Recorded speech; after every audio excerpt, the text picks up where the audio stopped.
Shalom, all praises to Yahweh, Bahashem, Yahweh Shai, Bahashem Rakakwadash.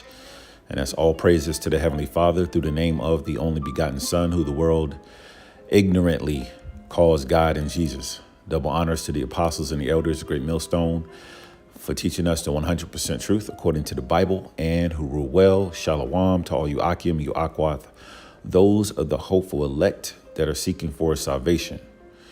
The title of the lesson is called We Got Our Identity Back and Esau is Mad. And I have Jeremiah 17:4. It says, And thou even thyself shalt discontinue from thine heritage that I gave thee, and I will cause thee to serve thine enemies in the land which thou knowest not. For ye have kindled a fire in my anger, which shall burn forever. Because we were being disobedient and rebellious, the Israelites, the so-called Negroes, Latinos, Hispanics, and Native Americans, the Lord discontinued us from our nationality. So for a long time, we didn't know who we were.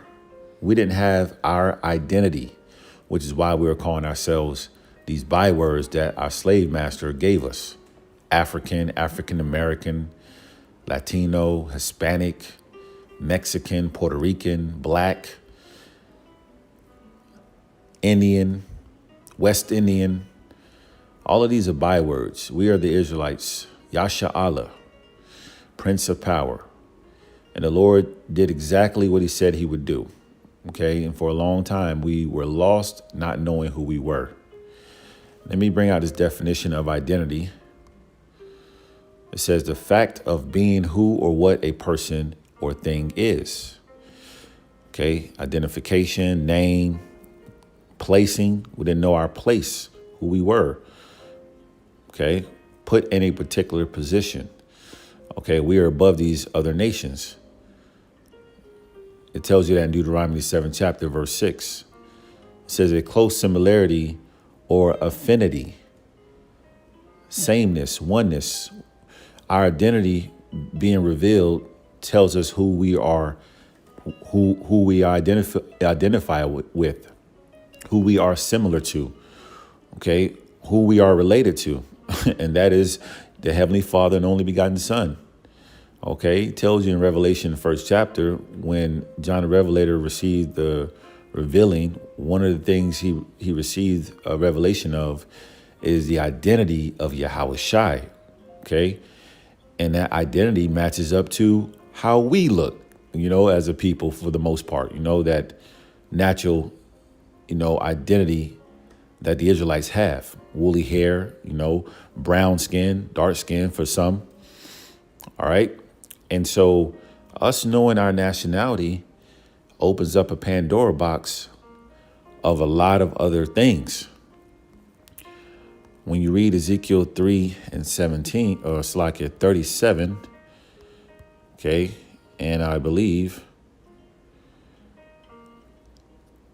verse 15. So Ezekiel 37:15 says, The word of the Lord came again unto me, saying, this is Ezekiel here, Moreover, thou son of man, take thee one stick and write upon it for Judah, which represents the southern tribes, Judah, Benjamin, Levi, the so-called Negro, West Indians, and Haitians.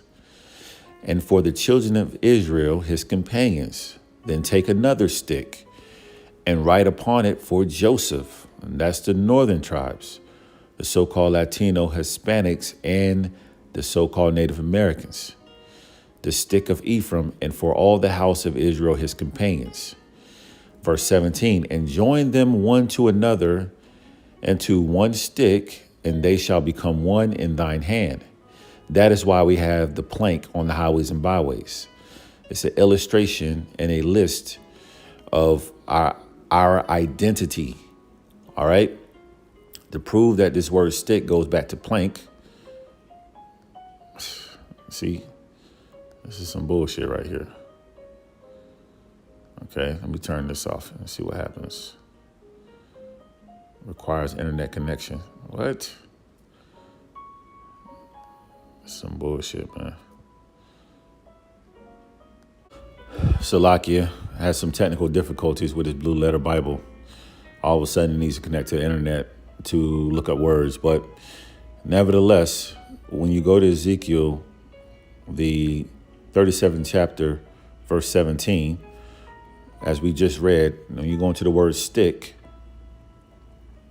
the word stick, all right, goes back to plank. Okay, that's why you see the men on the highways and byways with the plank and the 12 tribes on one plank listed, all 12 tribes. And with the tribes, each name has the byword that our people are accustomed to on one side, and then the true tribe's name, okay, because each tribe has a name, okay, to the right of that byword that, we're accustomed to, hearing in this society. Okay, so we are getting our identity back. And so when our people see this plank, they inquire about it. When you look up this word plank, it says a long, thin, flat piece or timber used especially in building. Okay, the house of Israel is being built back up, which starts with the foundation. Number 2 for the definition of plank says a fundamental point of a political or of the program. But the main point is a fundamental point. All right, this is a fundamental point of the knowledge. When you first come into the truth, the first thing we need to know is what? Our identity. Okay, and then everything else opens up from there. But when you read Ezekiel 37:18, it says, and when the children of thy people shall speak unto thee, saying, will thou not show us what thou meanest by these? So they see that plank and they question and inquire about that plank. We've all experienced that being on the highways and byways. What is this about? Could you explain to me this plank and what you guys are preaching about? And that's the beginning, the foundational point. And from there, our people get more knowledge. We find out who we should be worshiping. We find out our history, who our forefathers are, the things that are about to happen, etc. But us finding out our nationality, it's the foundational point that we learn and build from. Okay, and this is what got Esau mad. He's pissed off. I'm going to get Revelation 12:12. But when you read St. John 8:32, I want to bring this out first. Matter of fact, I'll start at verse 31. It says, then said Yahushua to those Jews which believed on him, if ye continue in my word, then are ye my disciples indeed. So the believers of the nation of Israel, the elect, the chosen out of the nation of Israel, who will be saved, have the gift of faith. So the elect is going to see that sign. They're going to inquire about it.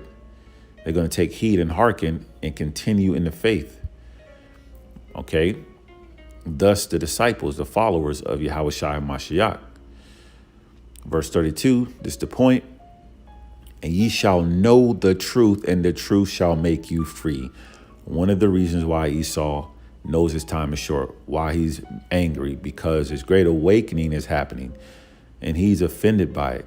He didn't want us to know who we are, because us knowing who we are is a detriment, is a threat to his society.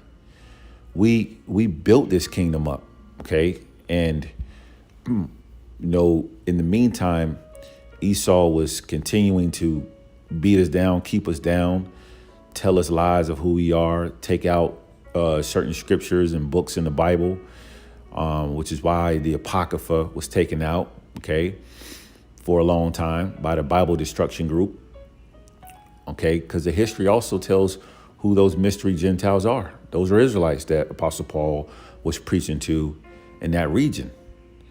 So this is what is setting us free, this truth. And Esau wants us to continue to be under the bondage of lies.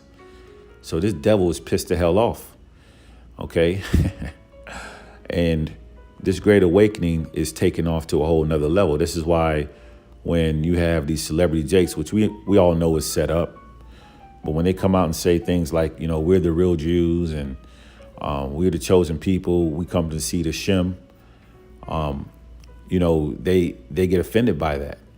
We can call ourselves any other byword, that they put on us, but don't call yourselves who you really are, because this devil would get offended, right?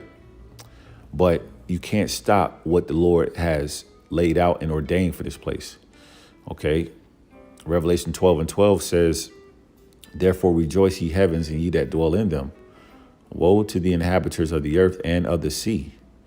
For the devil, meaning false accuser, okay, and this is starting with the elites, the Oppenheimers, the Rothschilds, the Bloombergs, any other elite family member who knows that they are the Edomites.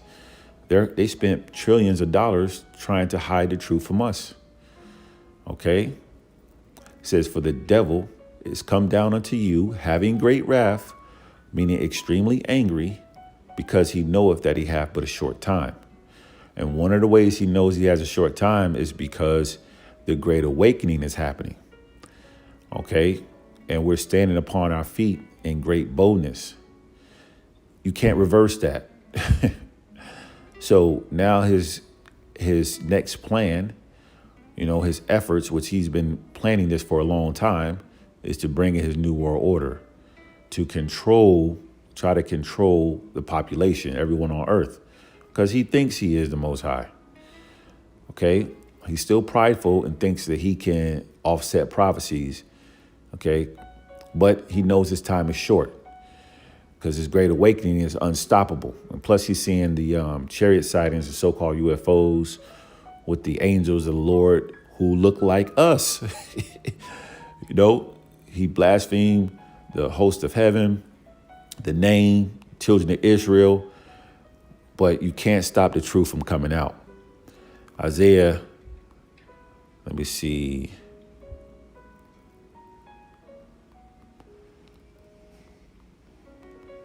Bear with me, please. Isaiah 10:20 says, and it shall come to pass that the remnant of Israel, that elect, that chosen out of the nation of Israel, and such as are escaped of the house of Jacob, shall no more again stay upon him that smote them, but shall stay upon the Lord, the Holy One of Israel, in truth. In truth, the truth shall make you free. So the identity that was received by the believers of the nation of Israel, that remnant, we call ourselves the hopeful elect, now understand what everything that's going on, have the truth. And so we know who our enemies are. We know where our master's crib is. Okay. Just like the ox and the ass. Okay. We know our purpose, who we should be serving. And so we have removed ourselves from this world. Okay. Yeah. We're here physically in the flesh. We got to use the world, but we know who we put our trust in. And we know we're not putting our trust in our oppressor, the same one who lied to us and told us that we were black and we were Latino and we were Hispanic and all these different bywords. This devil is pissed off and angry, but there's nothing you can do about it. There's nothing you can do about it. The Lord has beautifully laid this thing out. So we're coming into a time where he's going to fight tooth and nail and come against those that fear the Lord. But fear not, because the Lord is going to raise up that standard. So I just want to do a lesson going into our identity. How beautiful is it?